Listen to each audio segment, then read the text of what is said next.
They're on 40 West, right after the 71 South split, off to the right. The white Honda Cherokee versus the red truck equivalent. They're on the left side, right? They're off to the left. Check for them this time. I can check.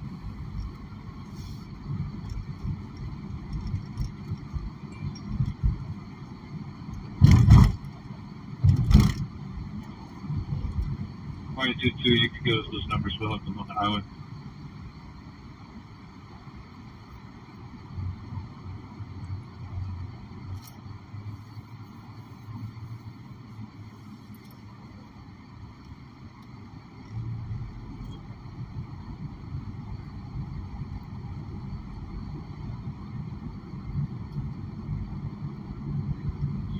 Barney 240, yeah, that's going to be a negative. Alright. And I think they said they're on the right, they're not, they're on the left.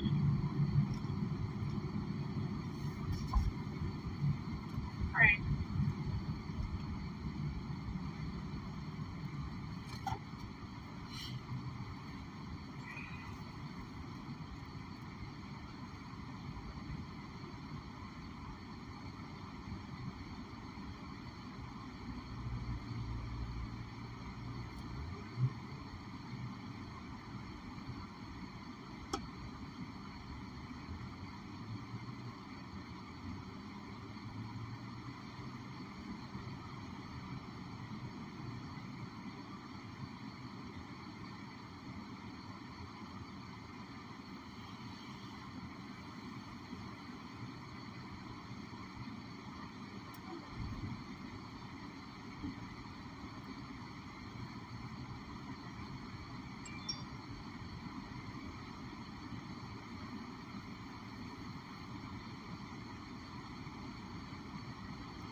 Alright. 1645. Need the airplane.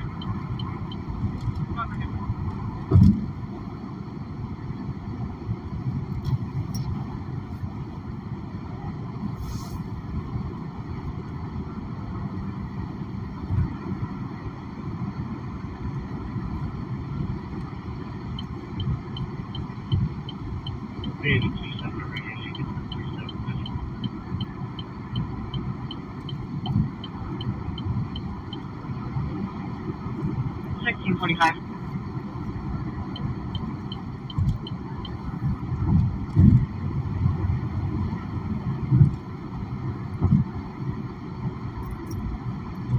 car that went by like I was standing still.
Adam's phone is in the first one.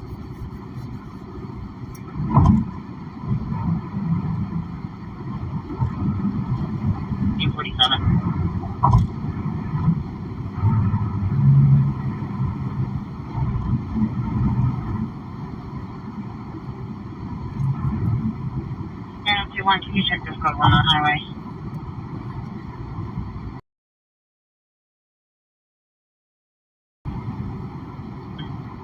Check for a metal sink in the middle of the highway. This exit. It's a 1, CAT is 3768. We're going to next one.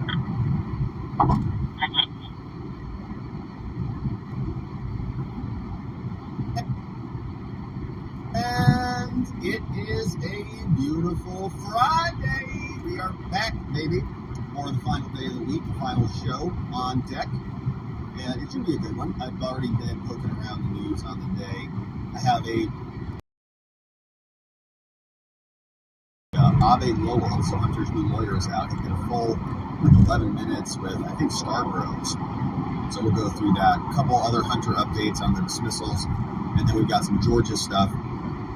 But quick show note, so for our members-only stream tomorrow, we're going to do an interview.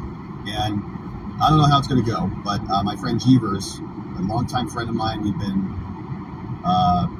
circling each other for a long time. We did an interview years ago, back when I was doing my podcast. It was like a non-legal podcast. It was one of my first interviews. And so we reconnected, and he's going to come down here and help us test it all. And he's actually a formulator, so like he formulates the things. He like does the research and concocts the timing on that. I don't know when that is going to be. So probably like 11 my time. He's got some stuff in the morning. I'm probably going to hit a workout before. He's going to hit a workout before, and then we'll come here and probably be like 11 our time, 11 or so, and then I don't know how long we'll go. But so my thoughts are, he's super excited about it because I've been bugging him to start a YouTube channel. I'm like, dude, you have so much great content. Just start a channel.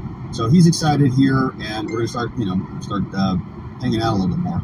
But it's something he asked of me. He's like, what does your community want to know? And I told him what we're doing. I said, members only stuff, private stuff, we're going to troubleshoot. I said, I'm sure they'll be very forgiving if the tech doesn't work and we have to, whatever, figure it out. Although it should all work. I've tested it. But whatever happens, we'll figure it out. But he wants to know what you guys want to know about, like the health-related issues, because he can talk literally about everything. And I often ask him about my supplements and my eating and my routine, and he's just knowledgeable as hell. You'll see tomorrow. So what I'll do is I'll put together a little thread, like a fitness thread, and then drop in. I think I might even put a survey together. So if you guys want to do a survey, totally anonymous about stuff you're interested in, you can. If you want to leave comments on the fitness thread about stuff you want us to get into, we can do it. I've already got some stuff in mind. I wanted to ask about this, keeping in with this topic of political wellness. And I was thinking about this yesterday about how we have gone through 4.5 months of just getting punched in the face from the left and the Democrats. And it's not a physical punch, but it's a mental and emotional and spiritual punch, indictment after indictment after indictment. And so I wanted to talk about how that translates and how the thoughts and how our mindset translates into physicalities. your thoughts manifest themselves into reality in your body, and then what his thoughts were on that, how to purge that out, how to clear that out of our bodies and our minds. And he's very good on that. So I'm going to ask him about that. I also wanted to ask him about our food supply and, our nutrition. And this is something that I felt like after COVID, that with inflation and stuff, I honestly feel like our food has gotten dramatically worse over the last 3 years. Like, not only does it cost more, but it also feels like it's less quality. Like, the chicken feels grosser. The meats feel grosser. Everybody's using like subpar quality products, probably to cut costs, and we're all getting the bottom of the barrel crap. So it's, I wanted to ask him about that, and what his thoughts were, what his the trends that he's seeing over the last 3 years, in particular, the COVID kind of years. Not getting into medical advice, of course, but just what trends is he seeing? Because he does formulations for a lot of the big companies, and I want to know what they want him to formulate. And another area that he and I talk a lot about that we don't really broach much here. We talk about nutrition and kind of being healthy, but something that I'm interested in a little bit more until recently now privately, what is performance. Yes, I want to be healthy. Yes, I want to have nutrition. Yes, I want to have my vegetables and fruits and all the things, but I also want performance. Like, what's the latest greatest on longevity? What's the latest greatest on brain cognition? How can I sleep better and be more effective? Because that's kind of where I'm at. I want longevity. I want performance. I want clarity. I want calm. I want minimal stress. I want to be healthy. And I want those things. And I'm sure there are many out there who are probably also interested in those things as well. It's one of those eternal markets, eternal battles, eternal efforts that we're all in. So I'm super excited about it, but I just wanted to preview that so you'll know what's coming. So I'm going to drop, as soon as we're done here, I'm going to do like a fitness thread, and so drop your questions like they're hot, because it's just going to be, a free-for-all. We're just going to kind of go through a couple topics and just bounce around, and it'll be live. And back from Cleveland. I've figured out is that when I'm over there, like, I can get home, pick up the wife, we're going to go to dinner. I'm down for a little bit of a stream and some poker tonight.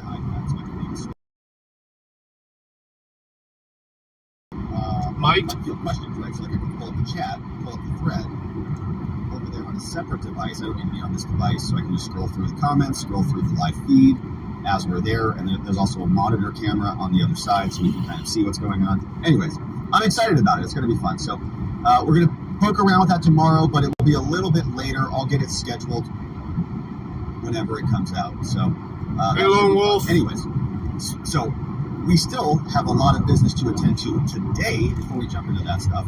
And there's something happening over here on the west coast. The West Coast. It's Hillary. She's here, man. She's coming to blast the West Coast. And so a lot of people are talking about this, and it's not looking like it's going to be fun. I'm seeing some tweets and stuff saying that it's expected to bring like 3 years worth of water to the driest part of the So I told her at least a half hour later than the so GPS said, because they knew I was going to run into this shit. Hurricanes and storms like this, but we are not. In Arizona, if we get like over 11 sprinkles, people have to stop driving. They don't know how it works. It like turns into this catastrophe. So this might be a little bit of a problem, or not. I have also seen some reports that it's not even going to come over to Phoenix, which is perfect. We never get anything.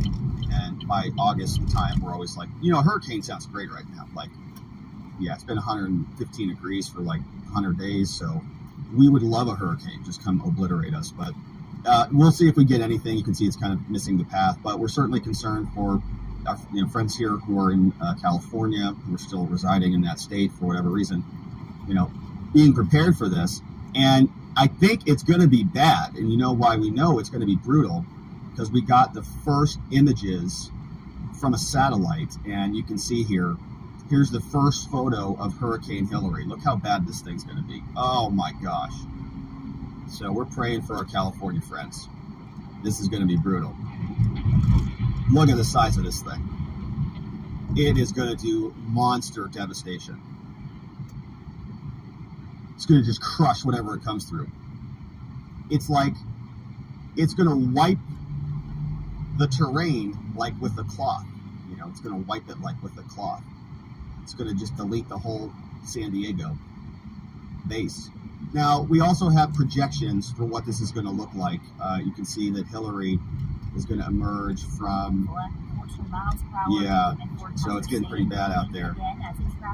Wow, she's going to be, by Sunday, she'll be at about 60. Wow.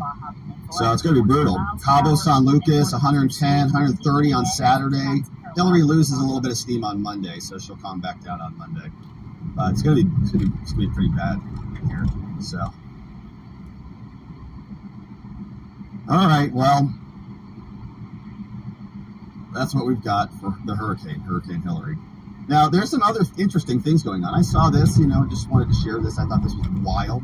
This is a spider-like lightning bolt that appeared to come out of a volcano when lightning struck inDOCtriNATION volcano in Guatemala, right? So, there's some serious weather going on down there. Now, I don't know if this is hurricane related, but look at that thing. It's just, the world is just incredible. Nature is just incredible. All right, let's play it again. Look at that. Wild. So, anyways, thought that was interesting. Now, we've got a lot of fires. We've got a lot of hurricanes. We've got a lot of devastation. And we're starting to piece together a little bit more about what's going on in Maui. And, man, this has been just a horrific thing to continue to follow. And apparently there's still, the governor said, about 1,000 people who are missing. And there was a battle with this guy about you too, blaring the sirens. He said, nope, I didn't blare them, and I'm defending my decision not to blare the sirens. And I'm sitting here going, wait a minute. You can't at least just give somebody notice that something's going on. Somebody might be asleep. Somebody might just be sitting in their couch. You just blare it. They go outside. They see, oh, there's smoke, and they go the other direction. But here's what happened. He has finally resigned. He was getting skewered about this at a press conference recently, and we'll see if those clips are here. But now he just resigned. He's never admitting fault, never going to say I did anything wrong, which is good legal strategy. And he's now citing health reasons. A day after he defended the sirens' silence during the wildfires. Let's see what this story says. Oh, they're dousing hotspots. All right, so we'll leave that one. This one says the administrator of Maui's emergency management agency has resigned, citing health reasons, the day after he defended the silence of the island's siren system. His name is Herman Andaya, effective immediately. Post is going to be filled as quickly as possible. Wildfires starting August 8th killed at least 111 people, now including children. Cultural and economic hub. And that number is just going up. Look, the death toll is expected to rise as searchers, many grieving their own fire losses, keep digging through the charred remains of more than 2,000 burned homes and businesses. And oh my gosh, probably still over 1,000 residents remain unaccounted for. Everywhere else on the island, fires are still burning, though mostly contained. Scrutiny mounts over the official wildfire preparations and response, including the role of local electricity providers and the siren system. This is this guy. I want to get the clip, but it's not in here. As the deadly fires spread, no one tried to activate the Maui 80-alarm all-hazard outdoor siren system. Why not? Well, he says in the clip that he was worried that they would cause them to go towards the fires. And Daya said on Wednesday, asked whether he regretted not sounding the alarms. He said, do you regret it? I do not. He told reporters. He said, I worried the blares would set many residents into the island. All right, let's see if we can find this clip. Thought they might have it, but maybe not. So, you can see this journo is just, shocked at this guy.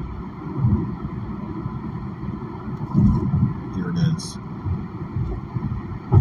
Clip comes from Colin Reasons. He says he should be jailed. Before resigning, he made clear he did not regret the decision. Here's what he says. This is the exchange. I do not. Volume that up. Do you regret not sounding the sirens? I do not. And the reason why is So many people said they could have been saved if they had time to escape. Had a siren gone off, they would have known that there was a crisis emerging. And as we know, so many bodies were found in the ground as the flames held their heels. sirens, as I mentioned earlier, is used primarily for tsunamis. And that's the reason why many of them are found, almost all of them are found on the coastline. What is that sound in the The background? public is Hey, trained to Dirty! seek higher ground in the event of the sound. I'm going to be in Pittsburgh next week. We're afraid that people would have gone mountain. If that was the case, then they would have gone into the fire. Anyway, you should also know that there are no sirens on the mountainside. I do not. And the reason why So many people said they could have been saved if they had time to escape. Had a siren gone off, they would have known that there was a crisis emerging. And as we flames held their heels. sirens, as I mentioned earlier, is used primarily for tsunamis. And that's the reason why many of them are found, almost all of them are found on the coastline. The public is trained.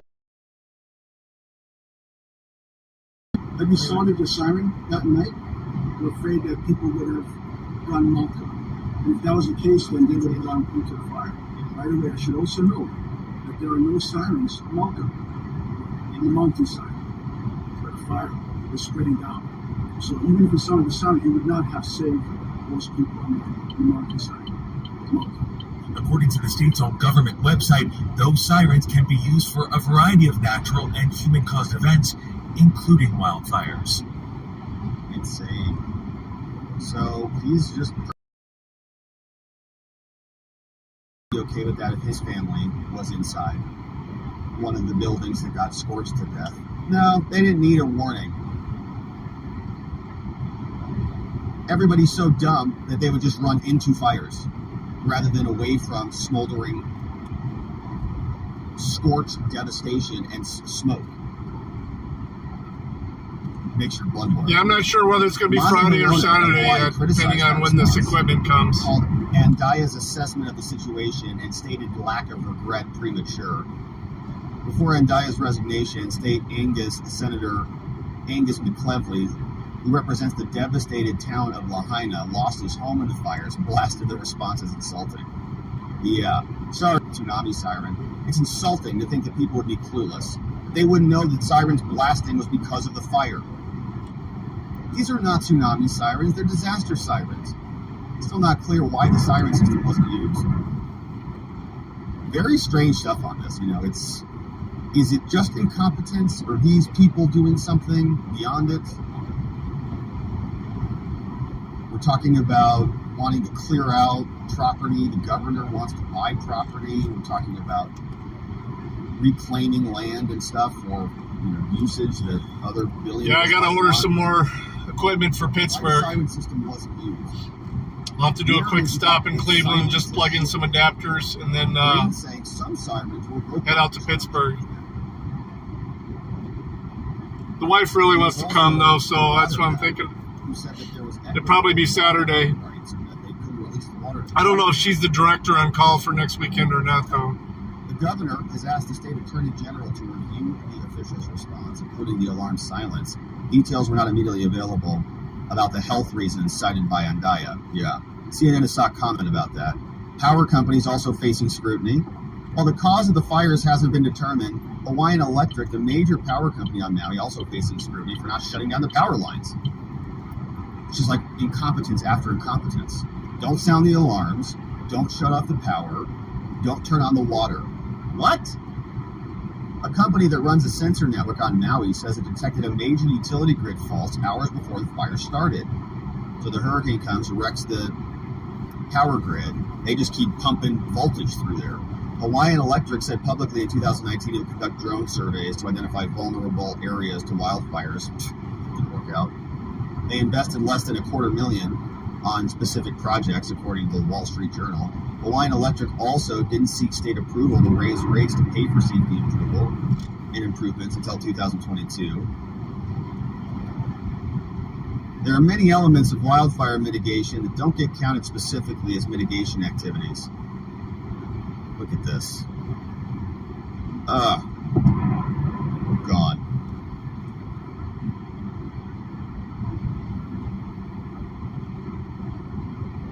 And it's just amazing to me that it is that incompetent. Yeah, it'll depend on if she's on call or not. Power doesn't work. We don't sound the alarms. Probably bring the pumper Feds are going to too. investigate. Sure they will. The team includes one electric engineer from ATF. The most destructive blaze was 90% contained. They say we're spread thin. No doubt. Come on, dude. So this Are you going to is use the fucking easy or not? just a total failure Jesus on every Christ, single dude. front. And these are the people who are supposed to be in charge and protecting us. These are the government leaders, so-called. And it's a pretty shocking state of affairs after dinner. that everything fails. And they can't even hardly explain it, so they start resigning. And there's still 1,000 people missing, and I'm sure the cover-up is well underway. All right, disgusting stuff. All right, let's see what you guys say about this. Who is in the house on this lovely morning? Yeah, there were rumors about police blocking stuff. All sorts of craziness. Bonnie says, so much so that local news say they have plenty of water, food, and Yeah, we'd probably have to find some place to sit outside or something like that. I mean, he's got a service vest and shit, but what I can tell. some places still get Why do squirrely the police about it. block residences from leaving town? I don't know. I saw some clips about that. Jeegum says they'll rebuild, but it will never be the same. The boats defied authorities to take supplies in anyway, says Bonnie. Political moms here playing hookies in the house. We got Kay Tyler. We got Ranger says all the lies, just take it. New Epstein Island from Liberty Clark.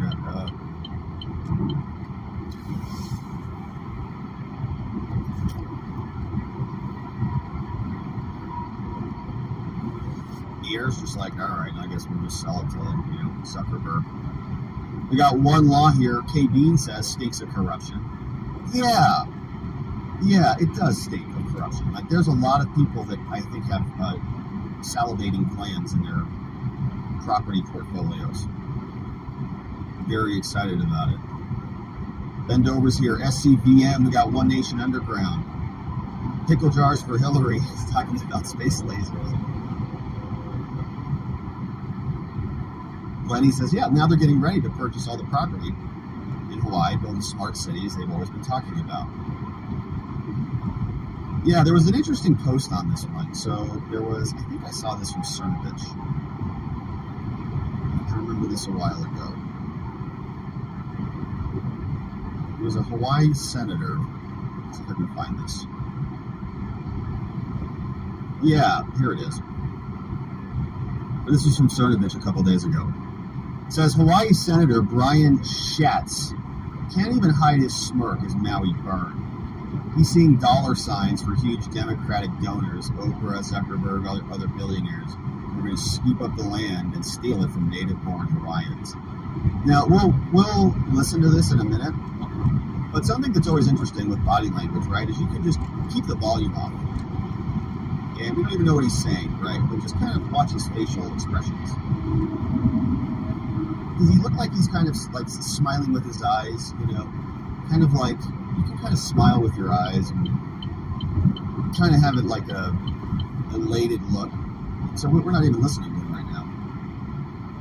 But you can see, like, what's his face look like? He kind of has a smirk, right? Look at that, the eye, like, whoa, hey, like, wow.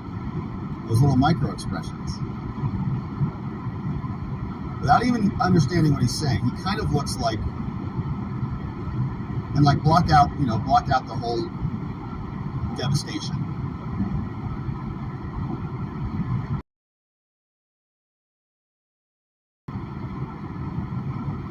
And he doesn't look like he's in pain. He doesn't look like there's any like harm there. He's kind of like, look, that right there. Whoa, look, he's smiling right there. Like, whoa, this is kind of crazy. Eyebrows raised, eyes kind of perched, shaking his head. Not that smart. I don't know. I mean, maybe this is just how he looks and talks. I don't know. But it feels, I'm not even listening to it, that he's got a feeling. Brian Schatz is the Democratic senator from Hawaii who shared these images from a devastated Maui during his tour of the area yesterday, and he is here to tell us about it now. Senator, it's great to have you under awful circumstances, and like I said to Senator Hirono last night, everybody I've talked to and seen is thinking about folks in Hawaii and pulling for you and sending love and concern. What did you see yesterday when you were able to tour the parts that were so devastating?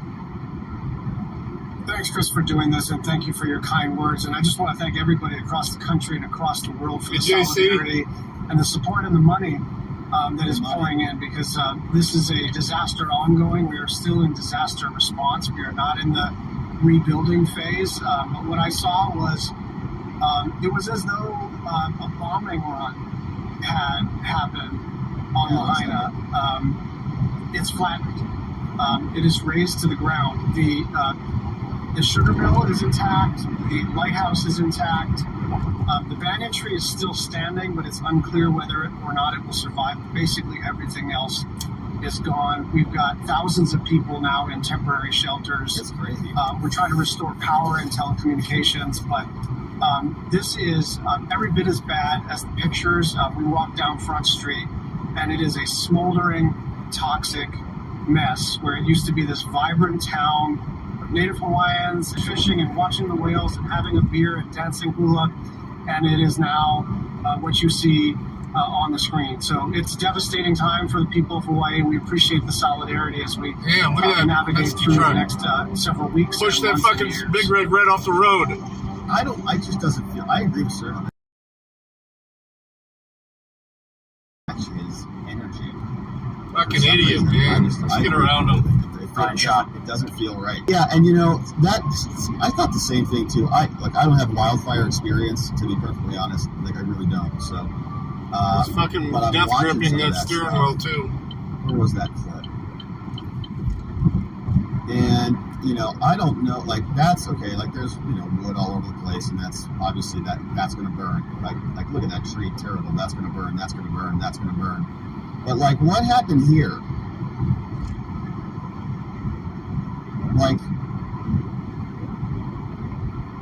All of this, how did all this just burn? I don't know. I guess it's so hot, if it's over, there's not wood there or anything. That's concrete. Was there a bunch of stuff that caught fire there and then burnt away? I don't know.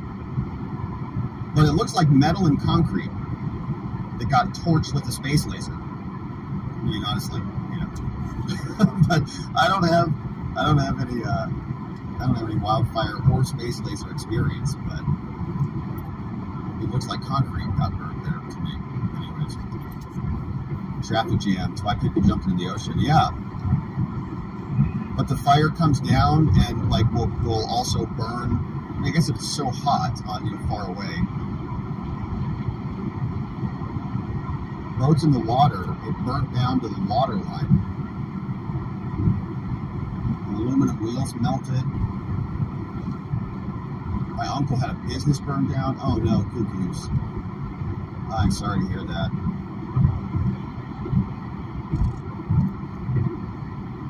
Oh man, so prayers for Robert Loera and fam. 41 years, most beautiful store, burned to the ground, destroyed. Sorry to hear that, cuckoos. Hopefully they're able to rebuild or transition into another chapter. Devastating. No doubt the smirk is his thoughts about being part of the elite, skimming 80% off the top. A lot of federal money coming in, right? A lot of federal money, probably. He's already in the rebuilding phase, totally. R. Taylor, no doubt his smirk is his thoughts about the elite, skimming off 80%. The Dale says it's interesting he mentions what's important to him for what is standing, but doesn't mention at all about the Native Heritage Archives was decimated. Monica's here. Why is it that none of Oprah's property didn't get torched? Yeah, is Oprah getting a $700 check? I don't know. Reggio said firefighters were not allowed water. I heard that. Yeah, I heard that from this guy. There was there was another speech about like equitable water or something. Like we praise water.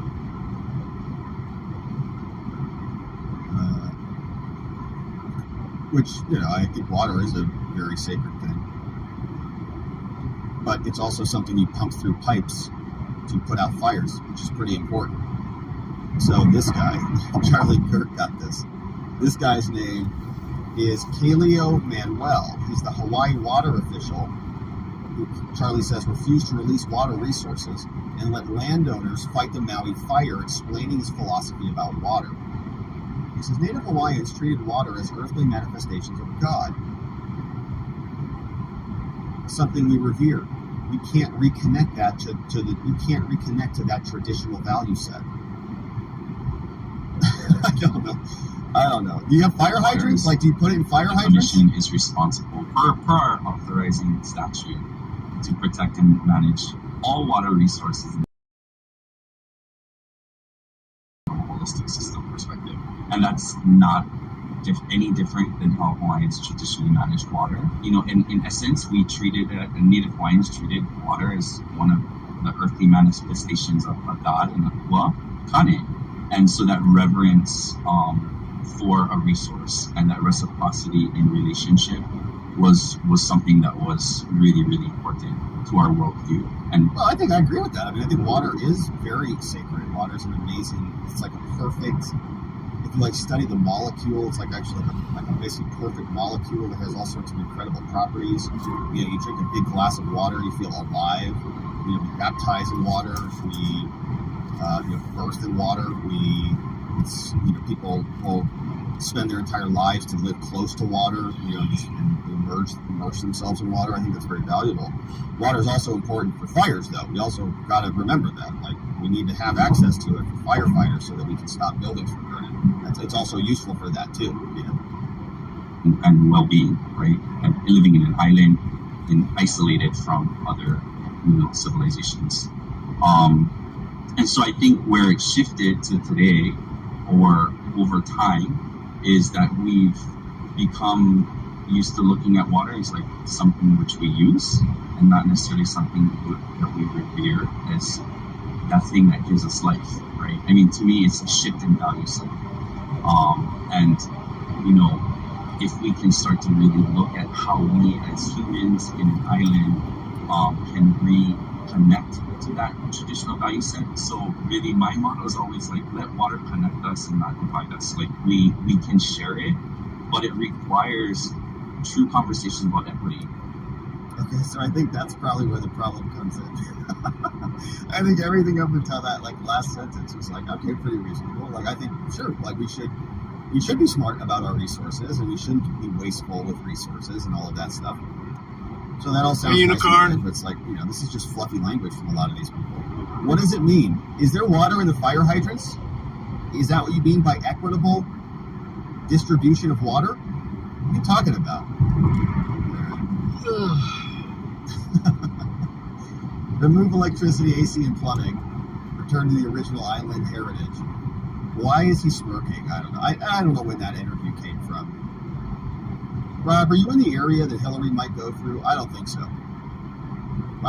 I think we are right outside of it. We're in a valley. We're like in a bowl. We don't get any weather here, even if we want it. I'd love a good hurricane to come through here. It's been hot. I think most of Arizona would too. We're like, yeah, we'll take a hurricane. It's too hot. Hey, good news on that from the Rubos. Friends are safe in Lahaina. I heard a man was trying to save his house. His hose wouldn't work. Yeah. Water has memory, scientifically proven, from sweet potato. I think there's truth to that. Hawaii Real Estate has interviews with people that jumped in the water to survive. He tells you where to send support that will actually help. He gives a lot of good information. Yeah, there's been some good reporting from people who are there, like boots on the ground. Is where I've been seeing a lot of good takes. Samantha's here. A Bad Poet's here. Says, when will competency testing be required for office holders? I don't know. Never. if they had to take a competency test, we'd have to get a whole bunch of new Congress people. It'd be a good thing. K. Bean says, it's weird how they have the Smart City Conference in January and have another next month planned for Maui.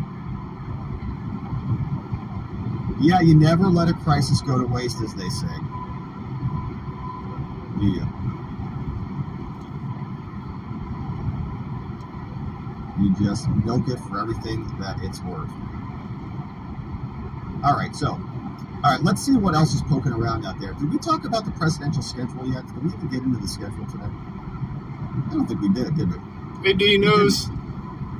Press gaggle. Oh, look who's talking this morning. Jake Sullivan. Oh, National Security Advisor. Is he over on C-SPAN? Let's see. Did we have a statement from him? Oh, C-SPAN didn't even cover it. We got Republican presidential hopeful. All right, so let's see if we can dig up what Jake Sullivan had to say. He's always good for a clip. All right, so the president, he is here. What's he doing? He's welcoming the president of Japan and the Republic of Korea. That's interesting. They're coming to Camp David. They got a trilateral summit. I don't know what Joe Biden's going to try to concoct there. They're at Camp David. Then he hosts a press conference. Oh, wow. So we'll have a press conference from Joe Biden with Korea and Japan today. That could be interesting. I don't know if there will be anything particularly meaningful out of it, but it should be interesting. Then he goes to Camp David, and he's going to be there for a little bit. Oh, and then they go to Nevada. I wonder what they're doing there, campaigning. So he's actually up to some stuff this weekend. That's interesting. I wonder. Oh no, isn't he going on vacation? He's not doing anything. Lake Tahoe. That's right. He's going to vacay. Oh, you know. That's right. I saw this clip from this guy.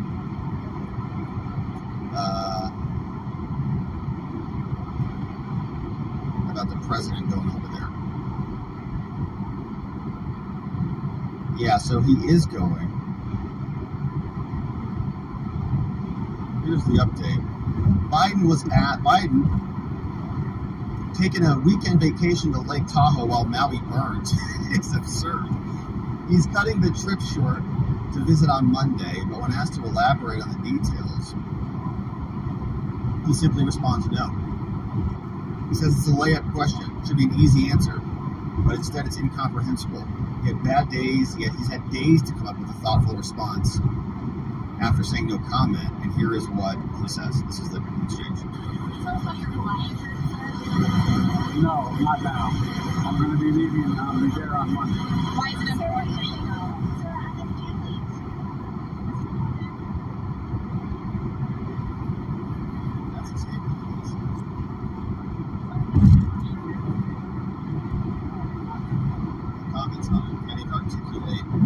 Response. You know, something like the federal government is doing everything we can to support our friends in Hawaii. We're going to be there on Monday. It's very important that as president, I do not go there right now. As you know, a trip to a disaster zone can cause some additional problems for the people, our first responders, our brave men and women on the ground who are there working diligently every night and day to save people and reconstruct one of our most cherished lands. For us, we're going to be there with full support from the federal government to rebuild this treasured island. Thank you. Turn around. That's it. That's all I got to say. And move on to the next thing. And he's no comment. I can't talk. Even Kareen's there. She's like, oh, that's a nice. She's probably like, that's a nice response. Let's watch Kareen. Can you tell us about your Hawaii trip, sir? No, not now. I'm going to be leaving. She's like, nailed it. That's what I.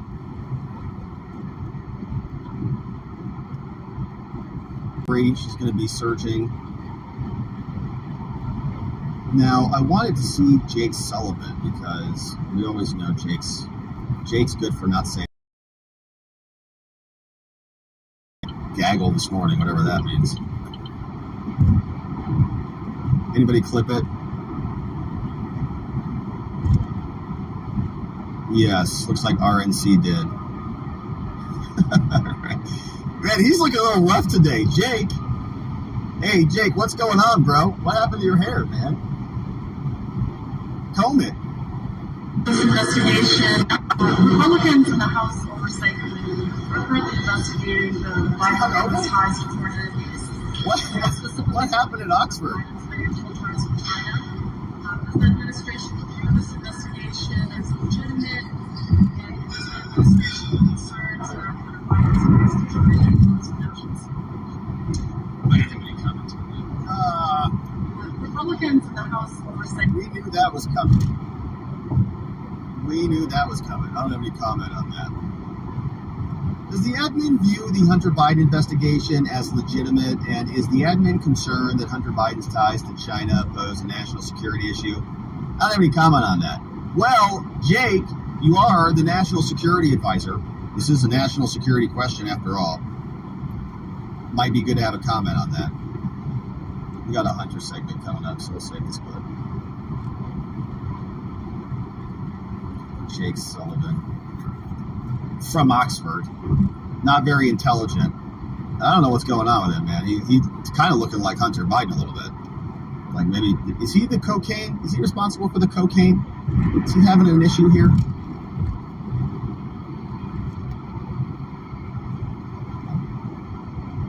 You know, just comb your hair over. It's Friday. Maybe he's just having a long one. So we got that from him. The president looks like he's meeting with some people. Oh, Anthony Blinken got a community note. That was funny. So he got a community note today on Twitter. I saw that. He's our Secretary of State, supposed foreign policy diplomat person. Maybe that hasn't happened yet, so that's later today. Republicans are also speaking at a conference. Yeah, let's see if we can grab this. Secretary of State Blinken community note. I'm sure they hate this stuff. They delete it. No, here it is. Ah, so funny. So Blinken says he's our Secretary of State. He's guiding us through global tumult into new economic prosperity. He says, congratulations to new Pakistan interim prime minister. As Pakistan prepares for free and fair elections, just like we have here in Arizona, in the United States, in accordance with its constitution and the rights to freedom of speech, just like we have here in America, and assembly, we will continue to advance our shared commitment to economic prosperity. Look at this guy. It's all nonsense. Our elections are rigged. They've shattered our free speech, and they've chilled our ability to assemble and petition our government for a redress of grievances with criminal charges against everybody who even thinks about challenging them. Disbarring lawyers and delicensing doctors. Shared commitment to economic prosperity. All right, so what they said, what context was provided by the X. It says the U.S. State Department under Anthony Blinken, this guy, on March 7, 2022, encouraged the removal of Pakistan's previous democratically elected Prime Minister Imran Khan. Then in April 2022, Imran Khan was removed from power and arrested. That's why we've got an interim Prime Minister. So Blinken, even, it's the same pattern, right? They go, just like is what happens here. They're just trying to do the same thing here, right? And literally, actually, now that I think about it, they literally removed or trying to remove Donald Trump from power and have him arrested so that they can appoint their own shill in place. Amazing. Same thing that's happening with Trump right now. And I gotta imagine that, Pakistani people are not happy about this.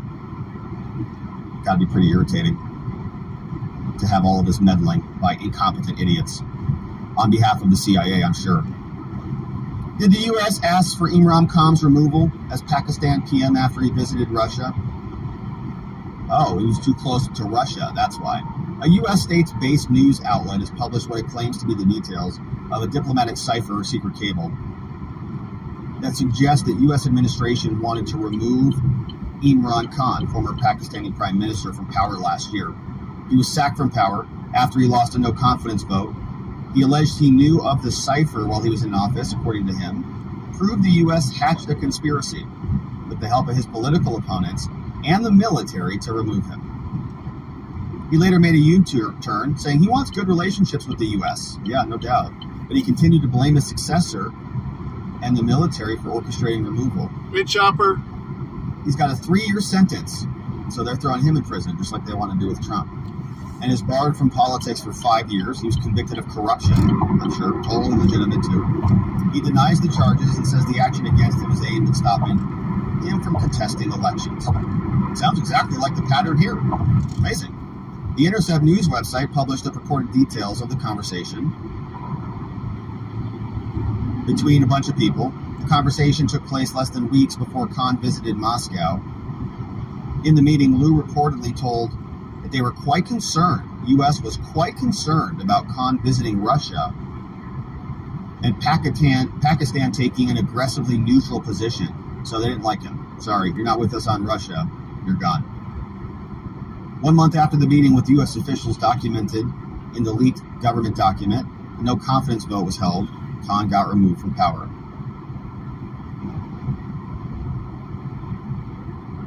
Amazing. So Blinken's just still meddling, and the world continues to disassemble under their so-called leadership. Now we had the Republicans also showed up. Let's see what they were doing over here. Oh, it's Pence. Tired of politics falls apart when we recognize that we've come so far as a nation that our future will be determined by the quality of your education. And if we had school choice in every single zip code, if parents had a choice, the kids would have a chance. That's America's future. They can't hardly stand it.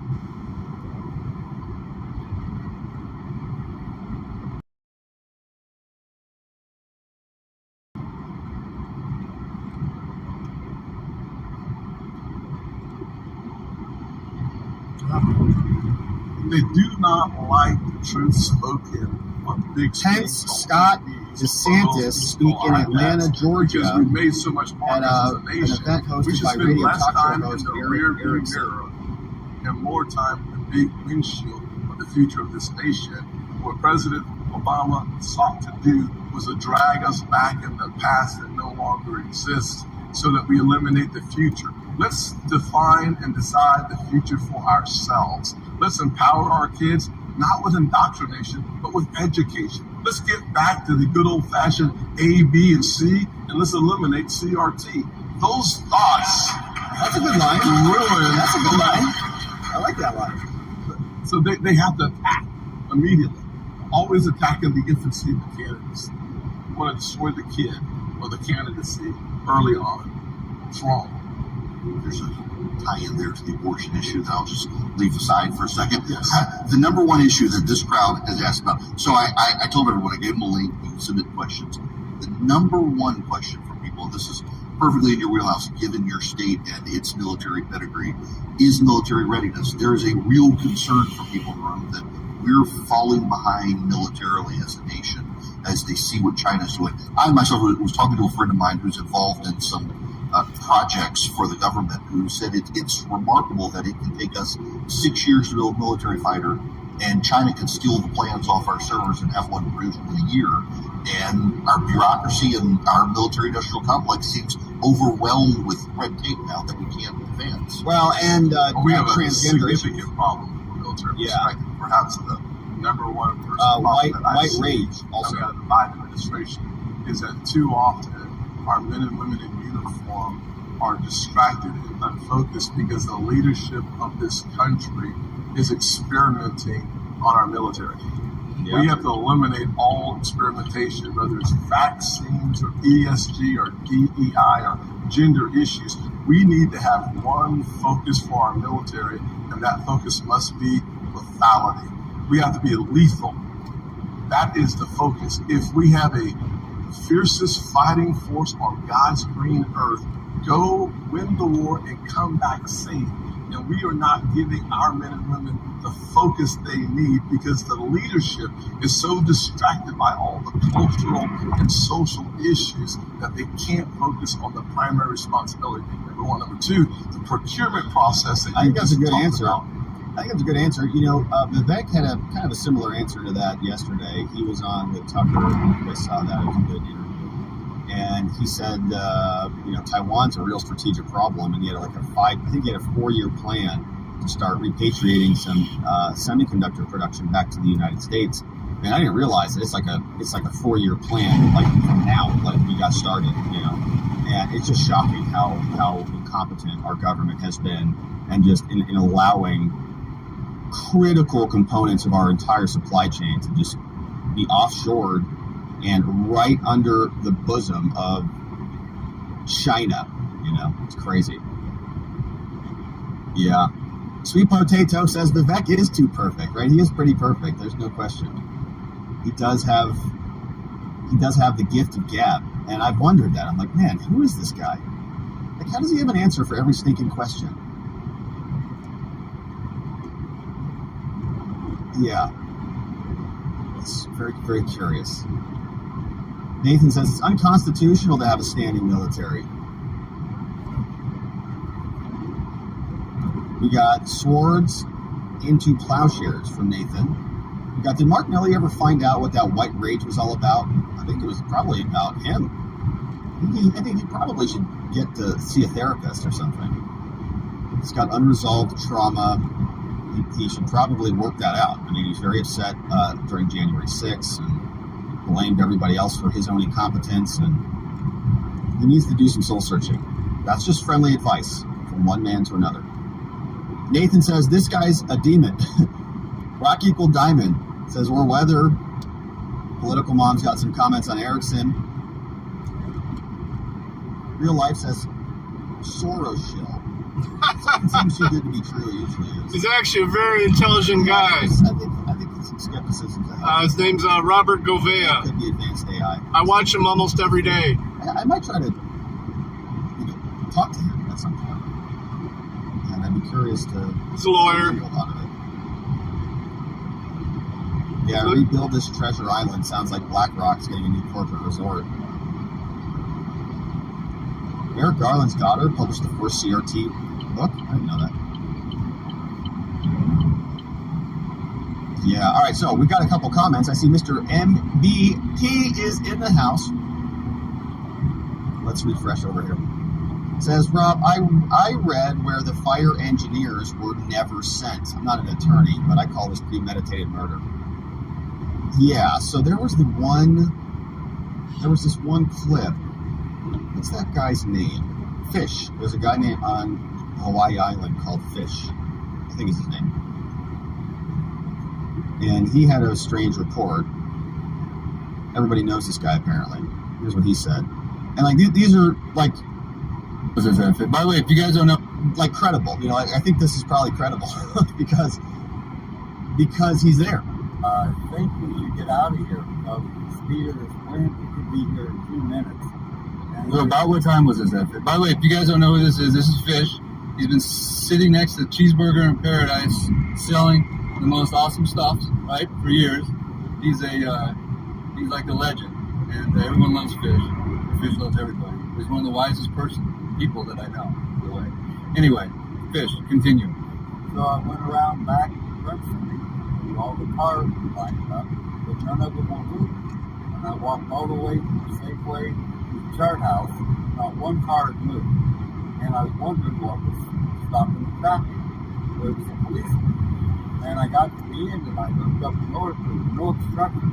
No reason to keep those cars. Are you serious? I'm serious. It's a heart attack. And I said, what are you doing? He goes, well, I'm under order to keep them here. And I said, the fire is right around Safeway. It's going to hit Front Street. And these people got to get out of here. And he's like, following orders. No way. And I keep walking down the highway, and I look behind, no cars are coming out, I walked all the way to White Cougar Beach, still no cars coming out. And I started hearing boom, boom, boom. And then I heard people screaming and stuff. You're saying they were blockaded in by the police at the end of Front Street? Yeah.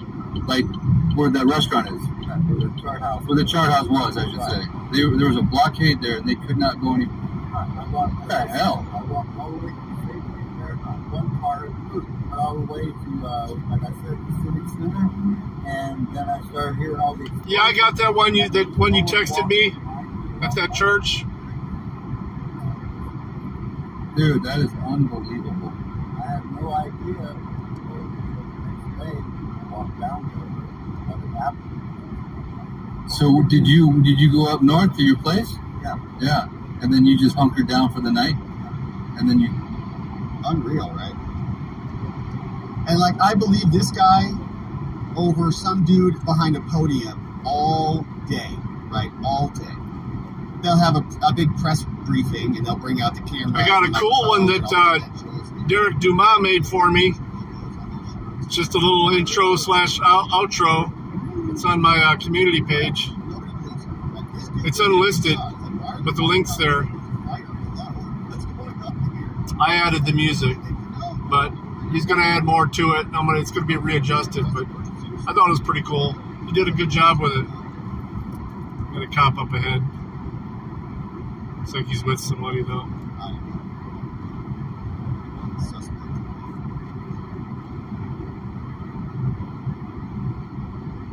Very shady business. Dems are cool with homelessness and drugs. No, I don't remember seeing that one. I've heard this from multiple sources. Yeah, that's crazy, Rubos. And Rubos, you have contacts on the island. Gustav says, I heard no waters at the hydrants. Janine says, disgusting. Yeah, that guy didn't retire due to health reasons. He retired so he can access his 401k. He's not in government anymore. So when all the investigations start, he's out of the blast zone. Nope, I resign. I'm not touching anything. K-Bean says, dude, over. Yeah, that's true. The police were blocking and turning people around. What? Yeah, thousands still missing, and then them saying, nope, you really didn't need a warning. You really didn't need a warning at all. Hey, we got N. Knox Bierman's in the house. Says, I thought you were shirtless. Which actually wouldn't be that bad, I guess. Shout out to you, Knox Bierman. No, it's not flashing. Nope, no flashing here today. No, that's on the much more expensive membership site. Just kidding. Knox Bierman, thank you for that. Super funny. We have another one from Hunter's Crack Dealer. John Allen's in the house. Says, hey, Rob, just a quick note on something that I feel you left out yesterday when discussing the money that Trump was spending towards the defense, that is the federal government using our money, taxpayers' money, to prosecute Trump.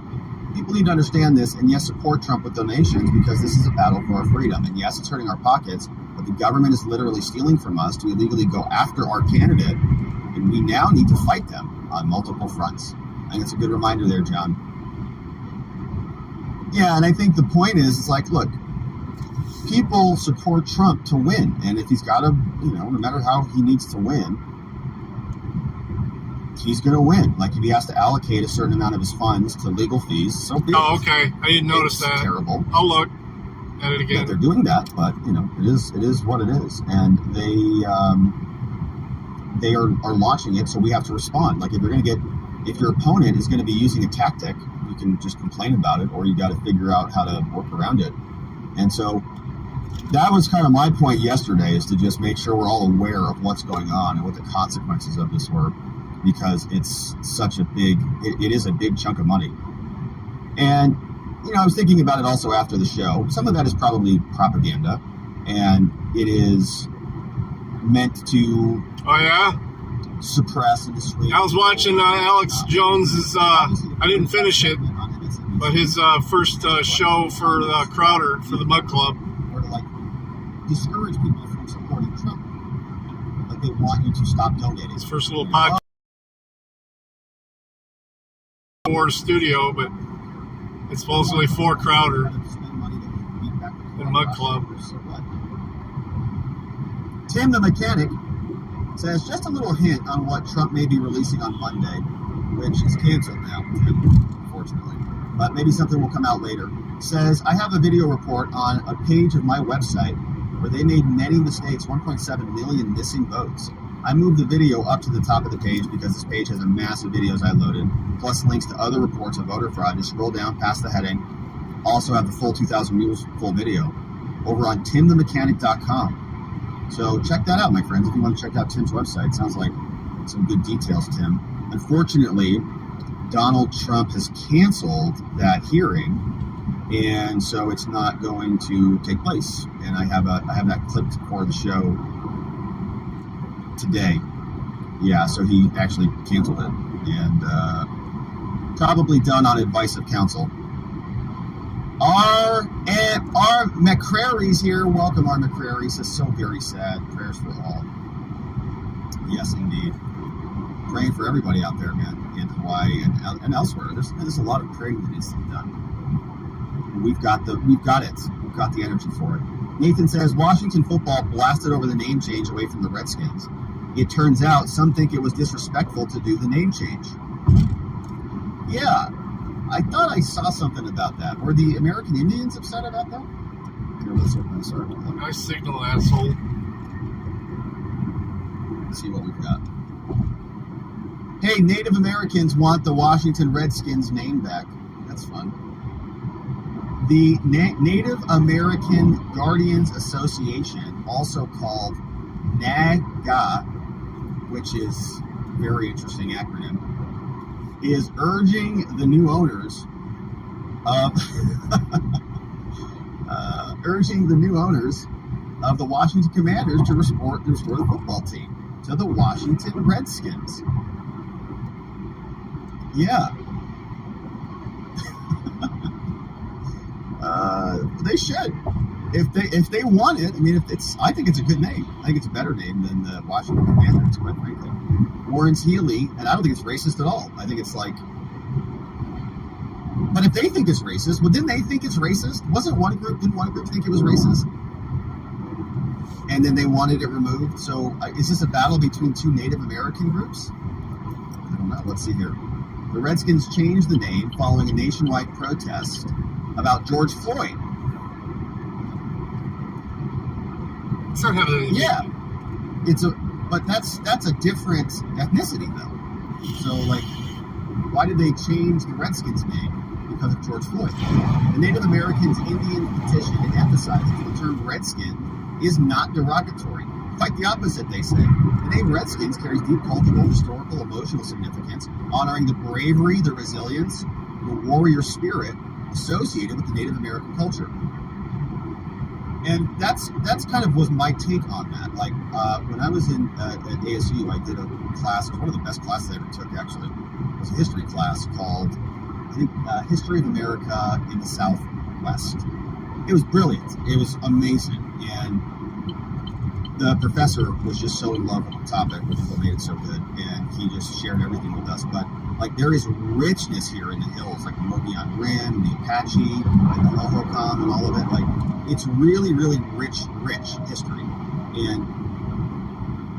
And like the other, like, you know, the wokesters, they just come out and they say, well, that sounds racist, and so it has to go. They say restoring the name is the only right thing to do, says NAGA. And it would create the opportunity for meaningful dialogue. And if they don't get some cooperation, they're going to call for a national boycott. Oh, man, it's just funny. It's just like, yeah. I can't keep track of what's racist or not anymore. So I just try to stay clear of all of the ethnicity stuff. I am a white guy, straight white guy, you know, who's Catholic too. So basically, I can have no opinions on anything. And everything I say is racist or bigoted or xenophobic or something. You just never know. It's hard to tell. All right, let's do a refresh. Crash sent a tip. Thank you, Crash. Says, Rob, a decade ago, I wrote a paper in grad school on Afghanistan. Part of the research included the nexus with Pakistan. my research, including the following in furtherance of her analog. Yes, I went back to grad school in my 60s. It was an opener. Master of Arts in Global Interaction, International Relations. So you see here, this sounds really amazing. So we were talking about the partition yesterday, and the partition being this really, really, awful but incredibly interesting situation that happened when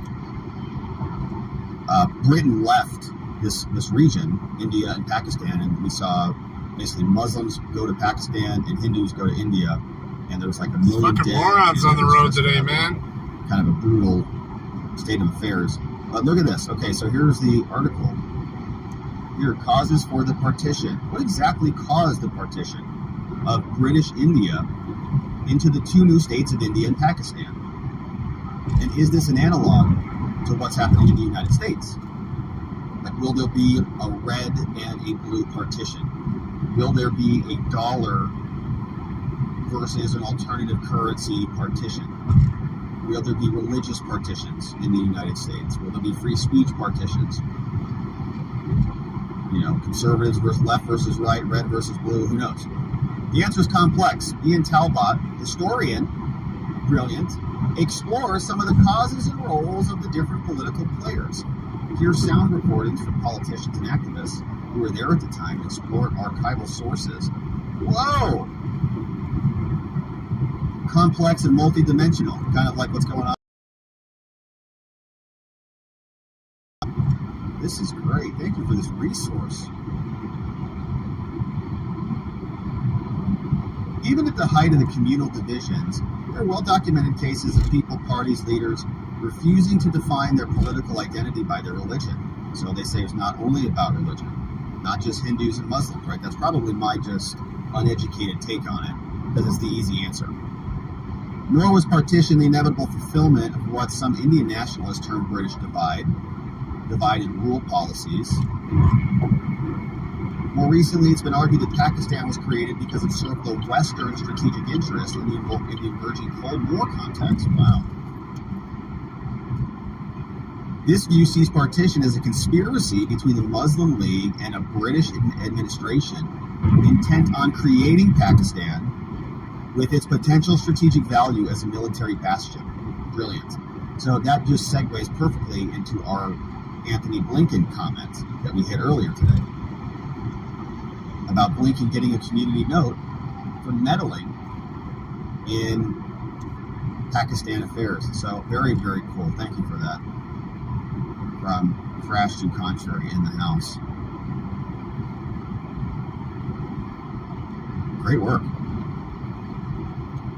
Yeah, I'm going to keep that open.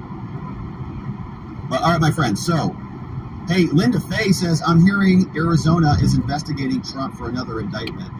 So I heard that. I heard that Katie Hobbs wants that to happen. But I don't know that our Maricopa County attorney is conservative. She's a Republican. So I don't know that she would do that.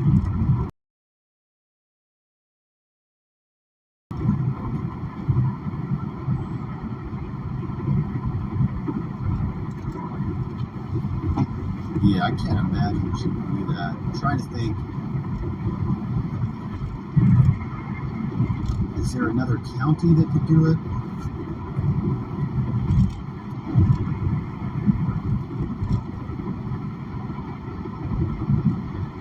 Or the Attorney General. But that's the Attorney General on behalf of the state. Yeah, I don't know. I'd be curious what you're hearing, Linda, where that's coming from. I know Hobbs wants it done. I was trying to find an article on that. Hobbs has made a comment about it, but like Big Fanny is the district attorney from Fulton County. So like, I was thinking the analog here would be Maricopa County, or it could be like Alvin Bragg is a Manhattan city attorney, but we don't have this like. We're not going to have a city attorney, like that's Manhattan.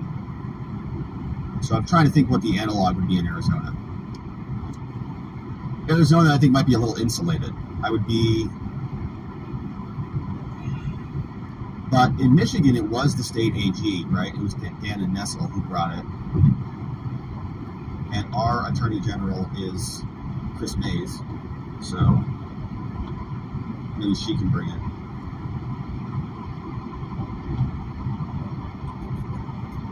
Yeah, I don't know. Actually, here's an article on her.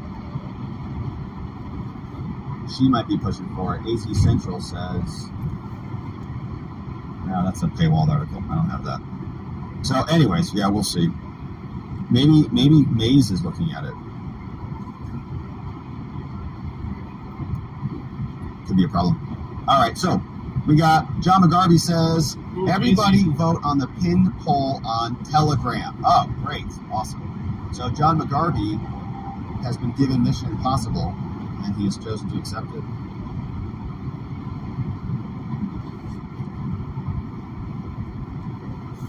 Wow, these are good ones. All right, so here's the poll. Here's the poll on Telegram. Movie night, 1984, the 1985 edition. Good Night and Good Luck. V for Vendetta. Fahrenheit 451, the 1966 editing. Or Soylent Green.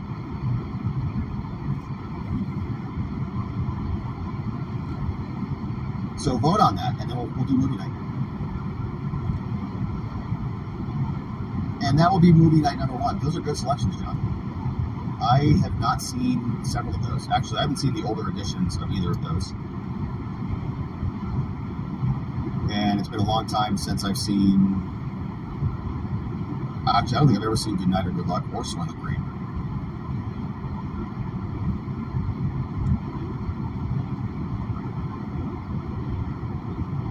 So, anyways. Yeah, so I'm excited. So whatever we decide to do, I'm game. I'm ready to watch new movies and check them out.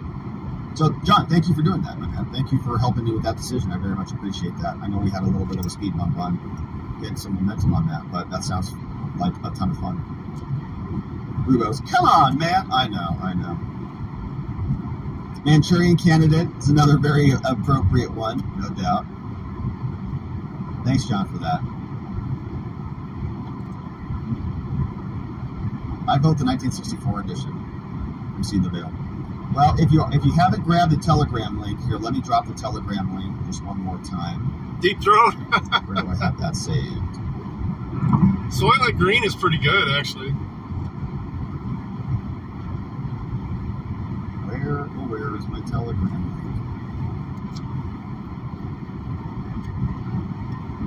link? If you want to hop on there and vote away, YouTube friends, that is dropped. And it's dropped in there. But Zach Nichols is offering to help with Telegram if you need any help on that. But so awesome. Yeah, thank you for getting that going, John. And it sounds like a good first selection. So that'll be fun. Okay, so my friends, we will leave it there. It is a beautiful Friday. We're rocking. Very nice, very easy close. We're going to have some big trial in 2026, which I think is appropriate. Perfect. 2026, just, a couple, 3 years from now. Sounds about right. No rush. No reason to go too quickly on this thing. So we'll check in on that. We've got a fun clip from Bill Barr. We've got the Mark Meadows removal order. So the judge is actually granting a hearing in this. The judge in the New York removal case did not grant a hearing. So Meadows got granted a hearing. Wifey just got home. Because that's fun. We got Ratcliffe coming up, and then we got that incredible clip from Hunter's lawyer, who is one of the most obnoxious people that I think we've heard from, maybe on this channel. And it's going to be fun to listen to him. And so we'll get into all of that and more, my friends, later today on the show. And so until then, I hope you're having a beautiful Friday. You're making it a great day, and I'll see you right back here soon. Bye-bye, my friends.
see what Bill Barr has to say over in this first segment.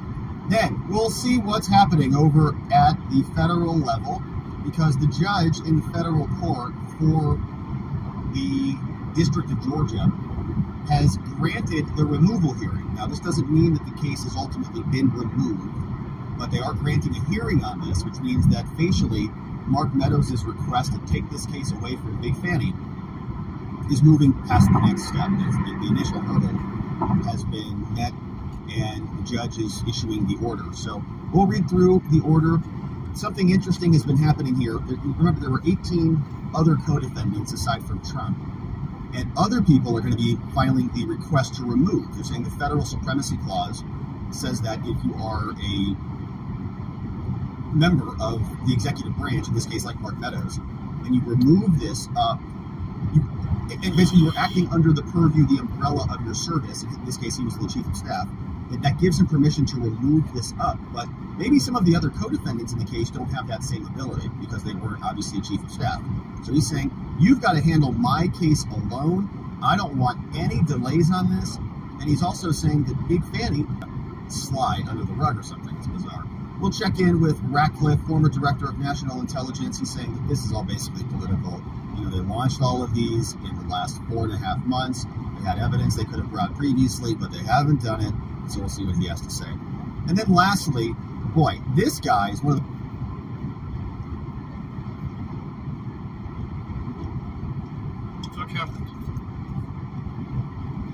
the most obnoxious people that I think we've had here on this channel. Even Joe Scarborough, they're like allies. They're both trying to defend Hunter and Joe Biden, but they still get into it. He's like, don't you dare ask me questions about Hunter. And so we'll go through that. This is Abe Lowell. And we've read through some other letters from him. Like, man, talk about the snark on these guys. Hunter just finds these lawyers that are just extremely aggressive. And we'll go through it. It's fitting just for Hunter. But he's basically telling Joe Scarborough, you're too dumb to know what's happening here. Hunter's much smarter than all of us, including you. Don't ask me about $7 million, okay? It's your... And Joe is even like taking it back a little bit. So it's kind of a fun thing. Then we'll check in with the cases because the judge dismisses the tax charge. And we pause on that. We'll also look at another order from Judge Morica, which is denying the seal request. Actually, it was Hunter's, not the prosecutors. Wants to write all these fake pseudonyms from Joe Biden are going to lead to more connections. It's just going to be the opening of the Pandora's box. You see, Jake Sullivan had a rough night out last night. He was there, I don't know, must have been somewhere. So he had a rough day. He got asked about the implications of Hunter and China and Ukraine and all of these things, and whether it was a big problem because he's national security advisor, so like foreign influence, it's kind of in his jurisdiction. But we'll see what he has to say about that.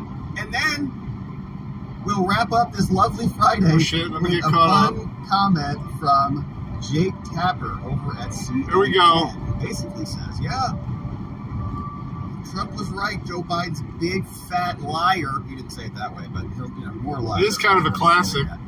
And so we'll go through it today. Should we do like an 18 and over on Kick or something? I'd be afraid to do it on Rumble.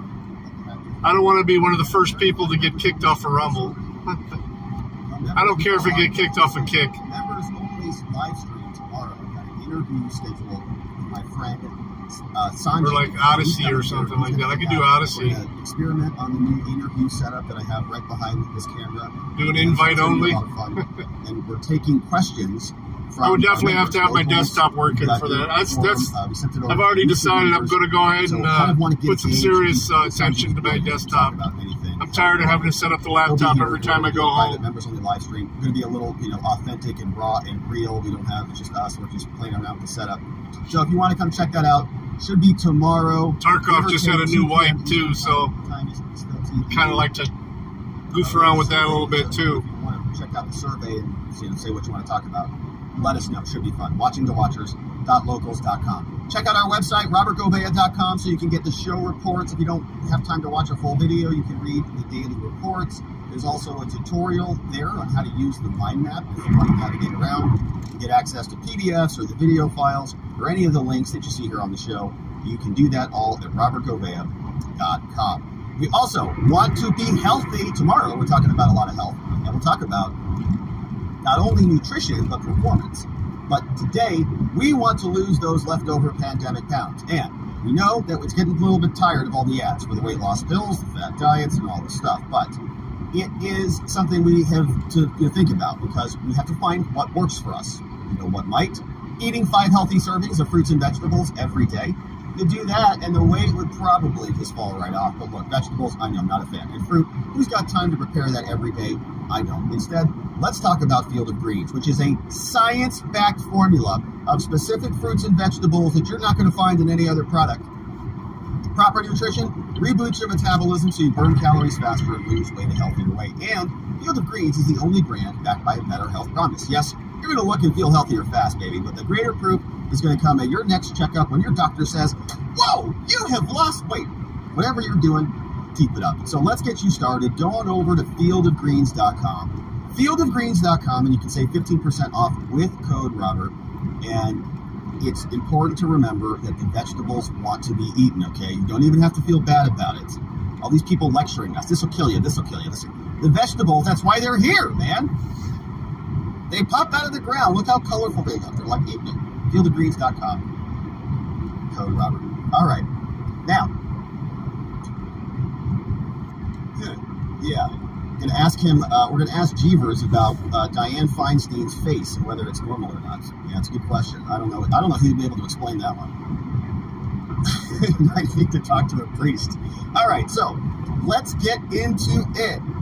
Donald Trump wants a trial scheduled, and he wants it done reasonably during a time frame that is responsible, which happens to be 2026. Now, we know the election is in 2024, so a couple of years after the election seems about right. And a lot of people on the left are laughing about this, kind of screeching and shouting, going, oh, 2026.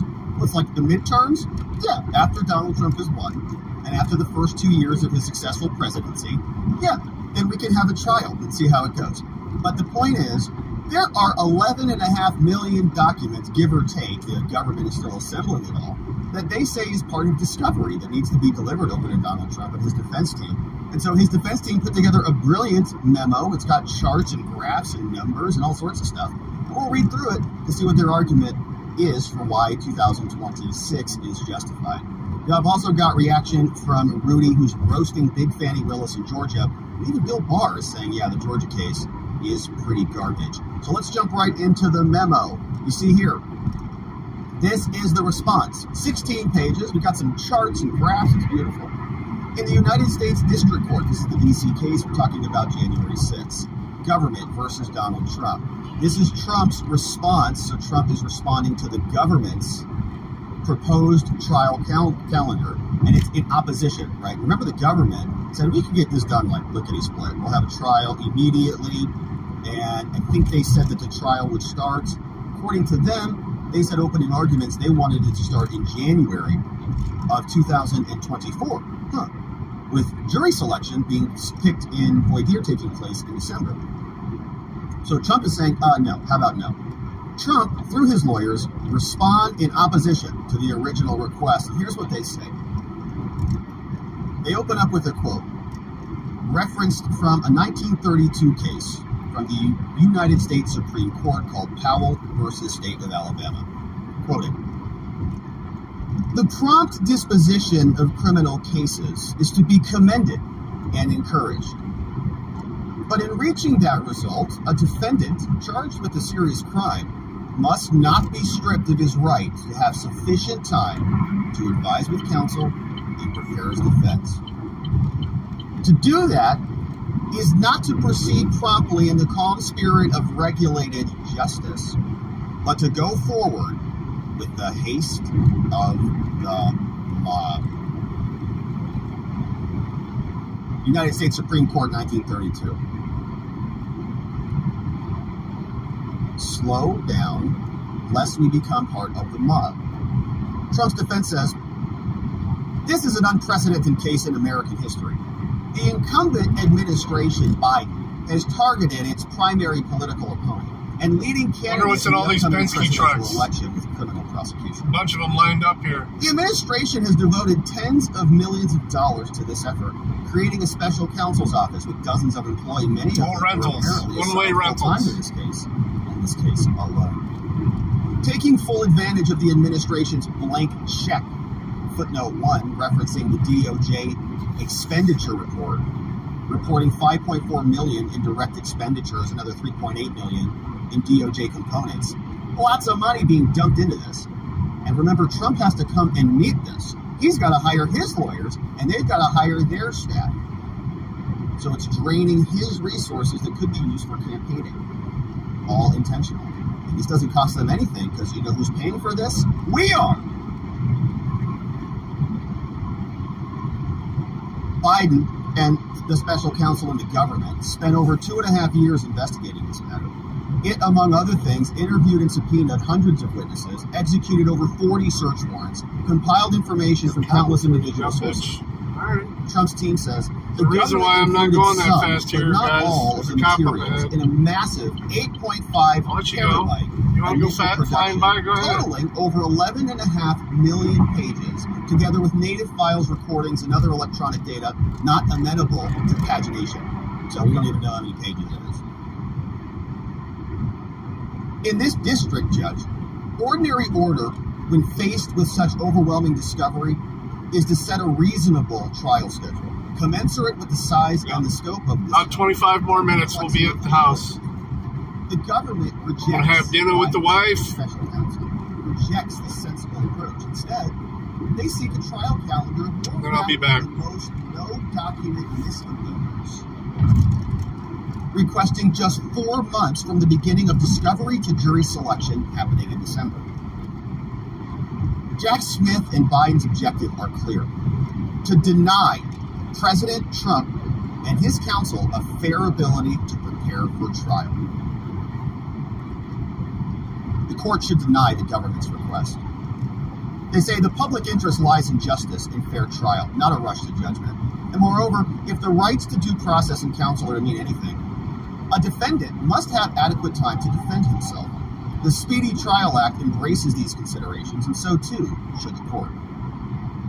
Accordingly, President Trump, Your Honor, respectfully requests the court schedule this case to begin on the April 2026 trial calendar. 26, with the following interim control dates. The week of December 4, 2023, a discovery and status conference with a motions hearing. Then we'll fast forward to April, another quarter, another discovery status conference. We'll jump out to August 2024. Then we have discovery status and other motions, and you can see that it just goes on and on, right? A lot of motions hearings. So we'll hit the dates. August 1st, August 22nd, so it looks like two updates in August, 3 updates in August. August 5th. Then we have September. We've got other motions, another motions hearing, more discovery status conferences. So basically what they're asking for, I believe, is they want the judge to check in on them, to say, okay, how many millions of pages have you done? I got the puppers with me same thing, status conference, today. He just woke up. I know it's bumpy. So, it's hard to sleep when it's bumpy. The way this will work is, think of it like a process where the government delivers a batch of files. They say, hey, this is our batch 1. You say, okay, cool, let me take a look at it. What do you say is in batch 1? They say, here's what's in batch 1. It's officer A, B, and C. You say, okay. You got batch 1, officer A, B, and C. You say, okay, all right. But this references officer W.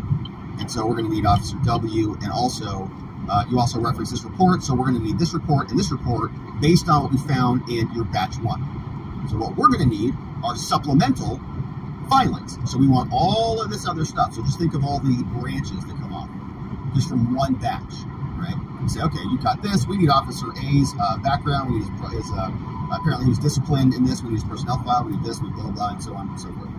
And then they say, no, you don't get that. No, we're not going to give you this branch or this branch or this branch. We already gave you what we felt was conclusive. We know about that, we know about that, we know about that, but we're not giving it to you because it's outside the scope of the case. And the defense says, the heck it is. So we need it, and we need to talk to the judge about this. So see you in court.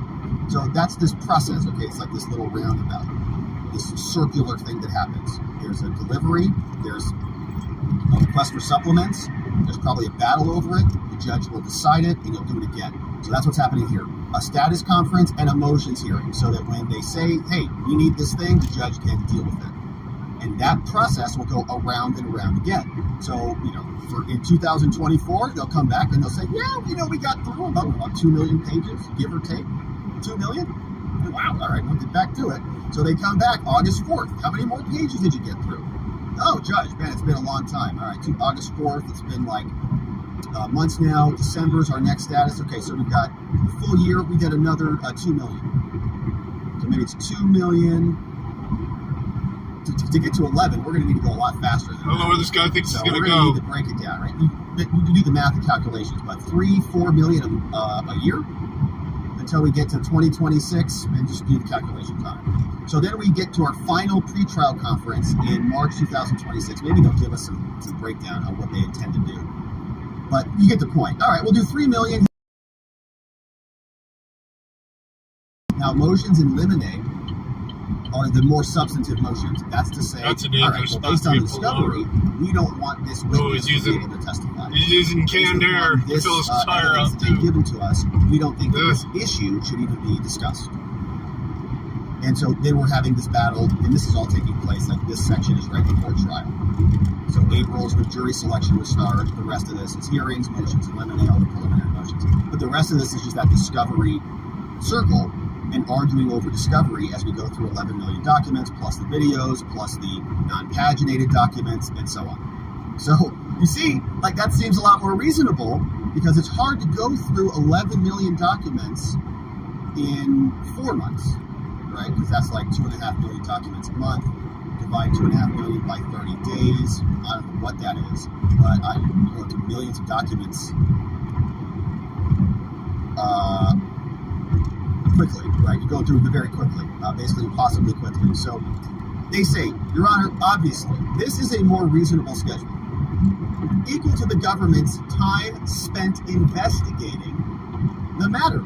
And it's going to allow this case to proceed in an orderly fashion with both parties having a fair opportunity to review all the material, advance the appropriate motions, apprise the court of relevant legal issues, and additionally, Trump's proposed schedule will do the following. It's going to avoid scheduling conflicts with other things. It's going to give us plenty of time. We've got other prosecutions brought by this corrupt government. We also have to provide sufficient time to address the production of the discovery under the CEPA rules, because they did acknowledge that there was a small batch of classified materials even in this case. And 3, to preserve Trump's right to seek discovery from third parties, right? Because he might want to go send some record requests over to the DOJ or to, let's say... 8357, thanks for swinging through. We're about to be... Maybe he wants to go... We're about dig into 16 minutes from being home, so... Other allegations... We'll probably be on tonight, though, with some poker.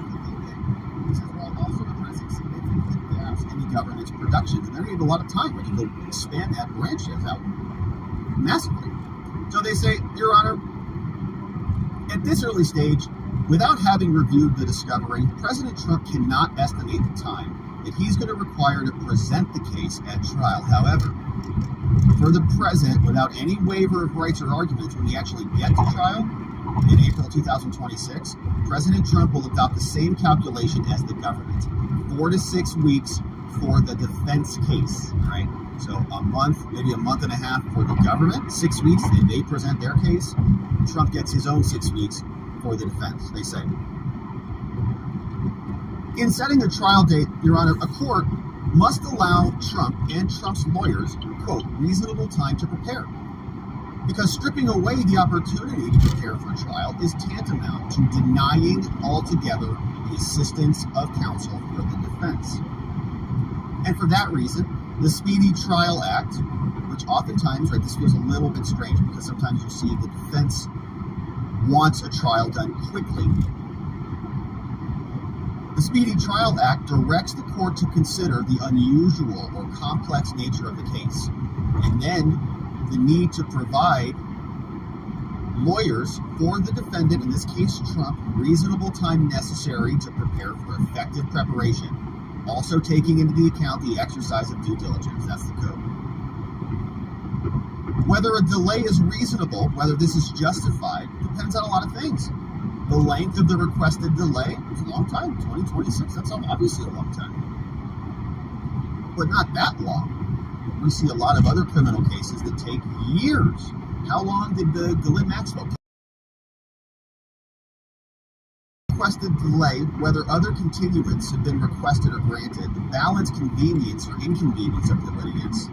Counsel, whether the requested delays for legitimate reasons, or whether it's dilatory, whether the defendant contributed to the circumstance which gives rise to the request for continuance, whether they were competent counsel or here, and so on. All of these are various factors. They say, Your Honor, we also appreciate the heavy caseloads that the courts are under. And we understand how you're operating and your interest in expediting trials.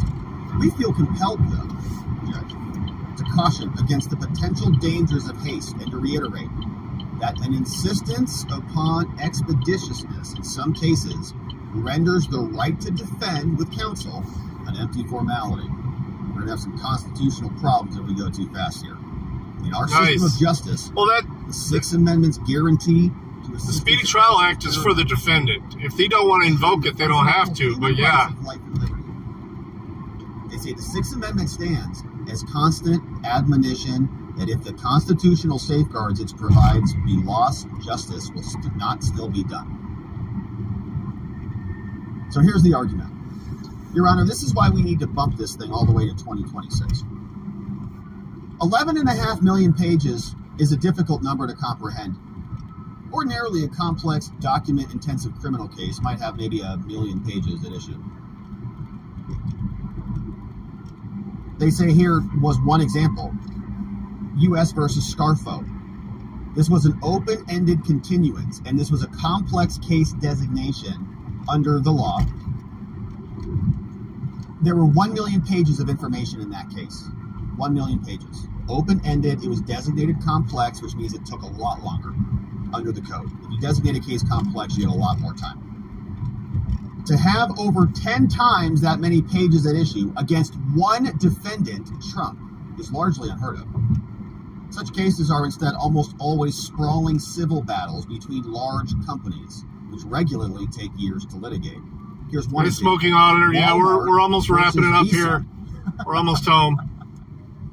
That took 7 years to litigate, and guess how many documents that case took? 5 million pages of discovery in Walmart versus Visa. But they want to try this case in January of next year. It took 7 years to litigate that one. They say, to put things in perspective, Your Honor, to put 11.5 million Appreciate it, Smoking Auditor. We began downloading the government's initial production on August 13th, 2023. 2 days later, I haven't seen any OVI checkpoints being scheduled. I'll double check the Sheriff Department's Facebook page. But August 16th. Our technology I've been checking for one. It'd be fun to go do another one of those. While the weather's still nice. Such a large data set will take several days to process. Nonetheless, even assuming we could begin reviewing the documents today, we would need to proceed at a pace, there it is, I was hoping somebody did the math, saved me, 99,762 pages per day to finish the government's initial production by its... They never want to go to trial. If they get you to settle, that's a win for them. That's some serious speed reading. Now, they never want to go to trial. Because then the decision comes out of their hands and you get to let a jury decide. That's the last thing they want.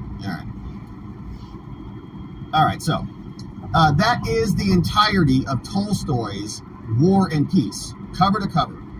78 times a day, every day, from now until jury selection.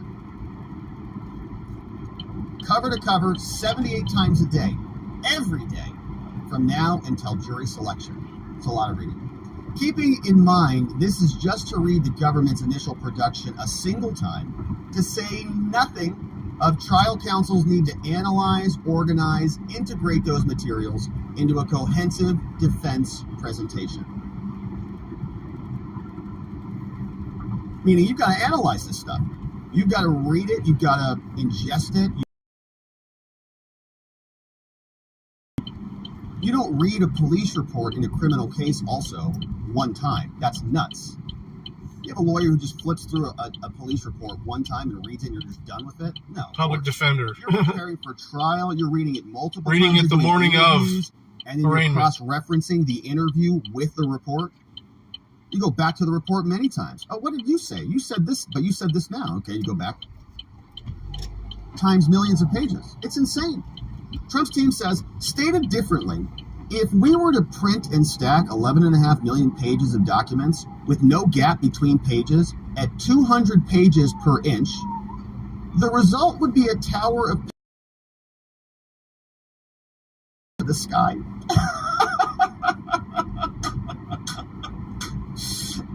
They've got graphs.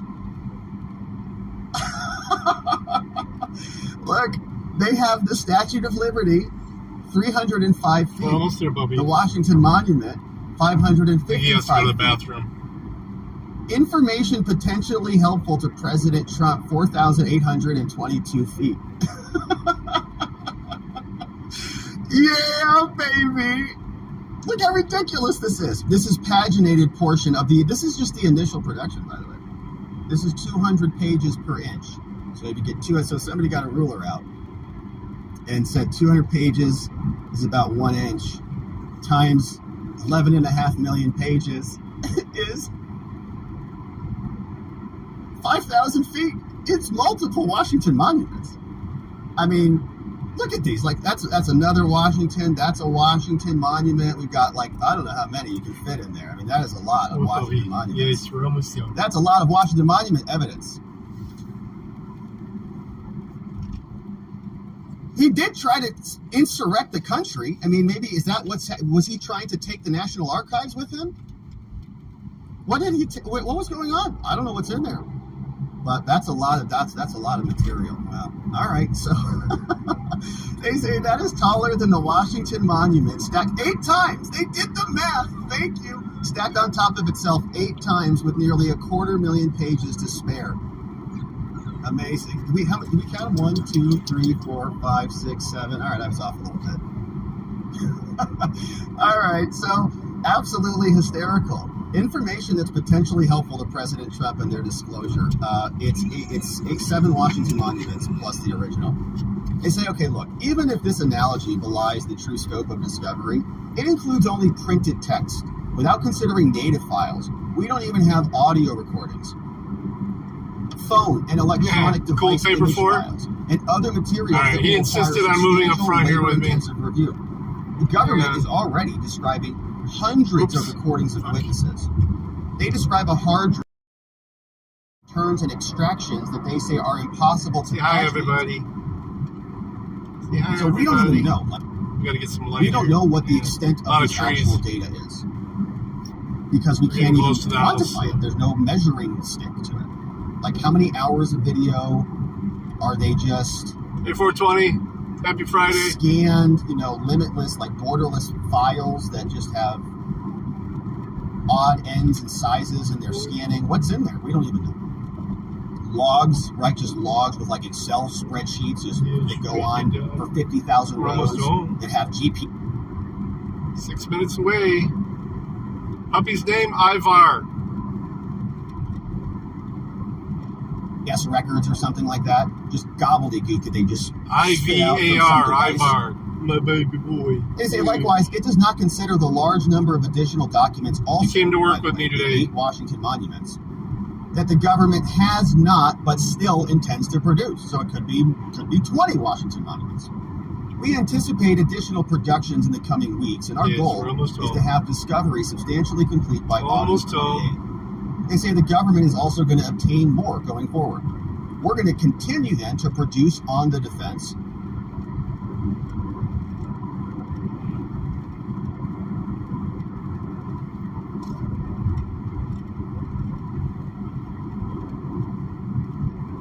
Boy, he's such a good boy.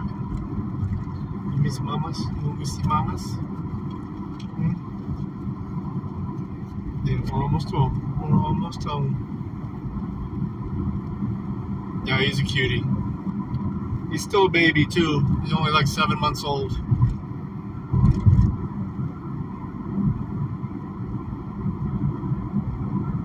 He's 3 times the size he was when we got him. On a prompt rolling basis, more Washington monuments. We use the term wheelbarrow here, right? I use wheelbarrow all the time. Like they just dump a wheelbarrow full of garbage in your front. Not even close. Like an order of, like multiple orders of magnitudes different. It's like not even close to a wheelbarrow. It's a Washington monument, all right? That's how nuts this is. And a wheelbarrow would be nuts. So President Trump may request from the government in discovery, meaning that Trump's going to look at the monuments and then say, I need more. I need like an Empire State Building, and I need a Pentagon. I need a Pentagon, I need a Homeland Security, I need an FBI, and I need a DHS. Send them over. Put them behind the Washington Monument and the Capitol Building. All right. So he's going to ask all this stuff, and he may make requests for that stuff. They say Trump may also make requests from third parties. For its part, the government suggests that it has, quote, prepared and organized discovery in a manner that will assist Trump in his review of the produced materials. Which I just love. They're quoting them. It's like, okay, setting aside the dubious accuracy of this statement, prosecutorial organization of information cannot solve the defense's largest burden, which is reviewing the documents and preparing to use them at trial. Thanks, guys, for your sticky notes. That takes time. A lot of time in this instance, regardless of how the documents are labeled. I can't believe it. So good. Similarly, the government claims that it will provide a compilation of certain key documents and identify certain material within the discovery that is, quote, arguably favorable to the defendant. And we lampoon this when they wrote it. I couldn't even believe they wrote it. It's like, oh, thanks. It's great. This, again, is no answer. The government's view of importance surely differs substantially from the defense. And it goes without saying that a criminal defendant should not build his case on the word of his accusers. Idiots. Hit this a couple times and go to dinner with my wife. We helped you, though. It's nice and organized with little sticky notes and labels, and it's color-coded. And we can't wait to execute you rotten hell. Oh, thanks for this. Yeah, we're going to use it for all of our defenses. Thanks. Have a great weekend. Rather, President Trump has a right to review all the material information regardless of the government's view of the significance of such information to the defense. This is a critically important process, as identifying Brady material, which is material that might exonerate Trump, will be central to demonstrating President Trump's innocence. Referencing another case, saying the right to present favorable evidence to the jury is clearly established by the Supreme Court. And the government's in a little bit of a pickle here because they can't unring this bell. We already know there's 11.5 million pages. We already know they said that's not all of it. We already, so they can't come back and say, oh yeah, you're right, sorry, we didn't look up Walmart versus Visa and realize this was double that. We didn't recognize 8 Washington monuments full of literal physical paper. Okay, 8 Washington monuments of physical paper. And what we meant was it's only 500,000 now. We say, oh no. That's 11.5 million plus some. So get it all over to us. They say we. Hey, LR. Good to see you, bud. All right, we'll be back on tonight. Oh, hi. Say hi, everybody. Request a subpoena we'll be back on tonight. For documents related to the. Be back on tonight for poker. You ready to go? You ready to go see Mom? You ready to go see Mom? All right. Gonna feed all these dogs and go to dinner with the wife. We'll be back after that. Peace, everybody. Thanks for dropping in. Last second, Gregory. Last call. Peace. What? You ready to go?